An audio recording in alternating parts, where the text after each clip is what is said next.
थोड़ा बहुत सीखा, मैंने इतना नहीं सीखा, लेकिन एक बात जरूर मैं कहूँगी कि आपकी तालियों से सच्ची में मेरा नहीं हर कलाकार का हौसला बढ़ता है।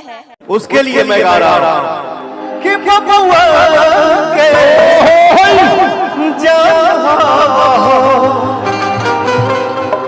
दोस्तों, Bhojpuri power star record machine Pawan Singh और हरियाणवी क्वीन सपना चौधरी, इन दोनों का गाना जिसका नाम है लहंगा लहक जाई, जो कि बहुत ही तगड़ी तरीके से वायरल हो रहा है और इस गाने ने आते ही पूरे यूट्यूब पर बवाल मचा दिया है। पवन सिंह का ये गाना जो कि दर्शकों को बहुत ही बेसब्री से इंतजार था, जिसका नाम है लहंगा लहक जाई, और आते ही ये गाना ट्रेंडिंग नंबर 2 पर बैठ गया है। जी हाँ दोस्तों, तीसरे नंबर पर टीजर ट्रेंड कर रहा है और दूसरे नंबर पर बड़े वाले ट्रेंडिंग पर पवन सिंह का ये गाना आ चुका है, जो कि अब तक 2 मिलियन से ज़्यादा व्यूज़ हो चुके हैं। लेकिन अभी यूट्यूब पर 8-8.5 लाख के करीब व्यूज़ दिखा रहा है, आप स्क्रीनशॉट देख सकते हो, और लगातार इस गाने पर व्यूज़ आ रहे हैं। बाकी कमेंट सेक्शन में बताइएगा कि आपने इस गाने को कितनी बार सुना और आपको ये वीडियो कैसे लगी। अगर वीडियो अच्छी लगी हो तो वीडियो को लाइक करके चैनल को सब्सक्राइब करना बिल्कुल भी ना भूलें। ठीक है, मिलता है अगली वीडियो में। Thank you so much.